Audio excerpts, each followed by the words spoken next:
You are listening to the So Now What podcast with Lana Manikowski, episode number 83. I'm so glad to welcome you back, especially this week, because we are just in the kickoff of National Infertility Awareness Week. And this is something that I am very grateful for this week because I think the conversation around infertility needs to be more abundant. And I think that there needs to be a broader understanding that infertility does not always end up with having a child, and that people who go through fertility treatments don't always end up pregnant. And yeah, that there's many roads to becoming a parent. And even if you have a child and you have secondary infertility, that there is still an awareness and a love and compassion that needs to be had for folks in that community as well. So, as we get started this week, I wanted to chat a little bit about uh, National Infertility Awareness Week, and basically Resolve, the organization Resolve. If you haven't heard of Resolve, I would plan on following them. They have a lot of great awareness campaigns for women who are childless not by choice, or women who have children after infertility treatments. And so basically, their community comes together and talks about enhancing public understanding that infertility needs and deserves attention. On their website, they always want to say that they want to ensure that people trying to build a family know the guidelines for seeing a specialist, and then how to educate lawmakers about how infertility impacts people in their state. So I wanted to kind of take their guidelines for national infertility in I wanted to take their guidelines for National Infertility Awareness Week and sort of their mission and talk about that a little bit this week on the podcast. So can we first start talking about how infertility needs and deserves education?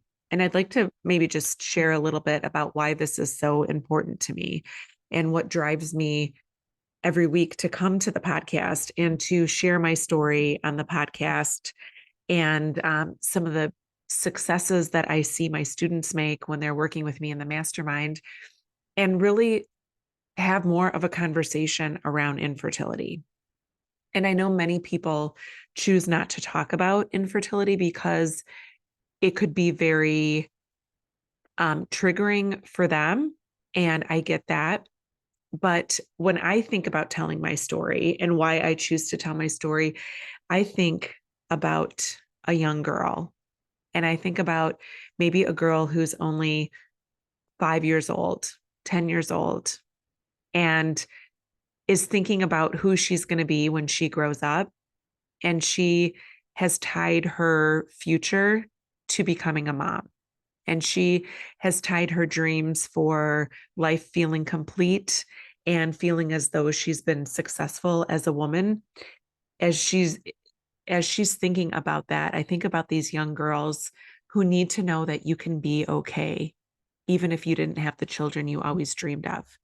So when I think about girls like that, and the girls that need to know that life can still feel abundant and full, I tell my story, because I want them to hear more examples and see more living and breathing examples of women who are out there loving life and feeling proud of who they are and taking advantage of this life that they've been given despite not being moms.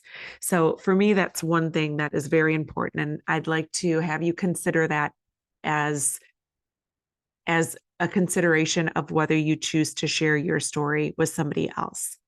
And I know it takes a lot of courage, and I know it might be hard for you to even recount some of the things that you experienced when going through your fertility journey. But when you think of it in that perspective, knowing that your story might be able to help somebody else create a life that feels easier to navigate, whether they have children or not, I'd encourage that. And so the other thing I was ensuring that people trying to build a family know the guidelines for seeing a specialist. And this is another thing that when I think about what I went through, and I talk about this a lot on when I've been guest on podcasts and such, when people ask me to tell my story, it's very interesting the lack of awareness I had that I should have even seen a specialist. I didn't even I got married when I was 35. It was 37 when a friend of mine, who by the way went through IVF treatments and had her child or children via IVF, because of her, my awareness was heightened that I should even go get a workup.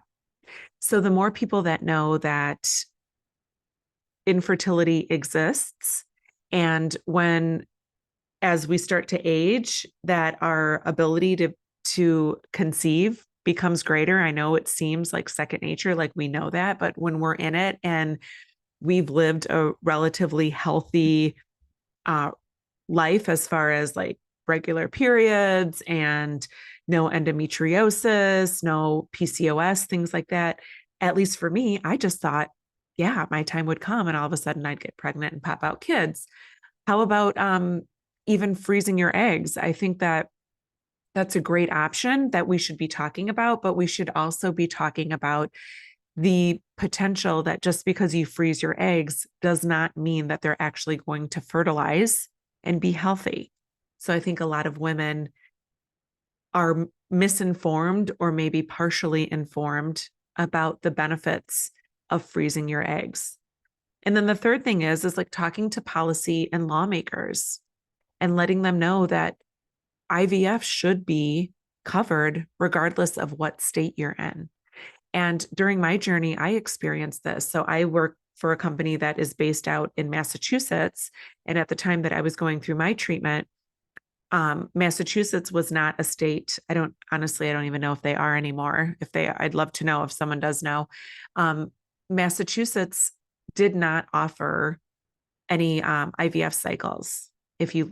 And so because I was employed and my insurance was through an employer in Massachusetts, even though I lived in Illinois, I was not eligible.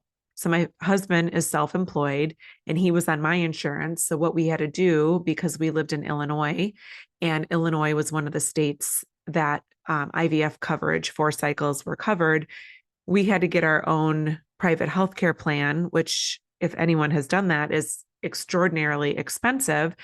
But we did the calculations financially that it was cheaper for us to pay out of the nose for this private plan for the two of us than it was to pay out of pocket for IVF. So we need states to understand that women deserve this. I think it's not a privilege, it's a right for us to have access to this care and to these treatments.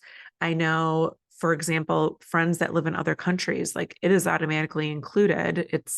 There's no questions asked that they have reproductive treatments as part of their benefits being citizens in other countries.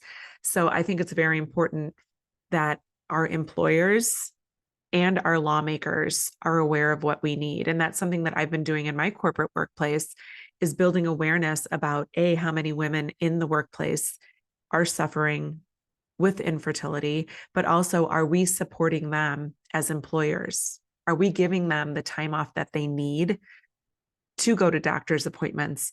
Because, you know, as well as I do, that oftentimes we don't even know until 12 hours before that we need to come in for a retrieval or a trigger shot or be home at a certain time so that we can get our medications. And I think it's important for our employers to know that we need to have flexibility in our schedules if we're going through IVF or any type of fertility treatments.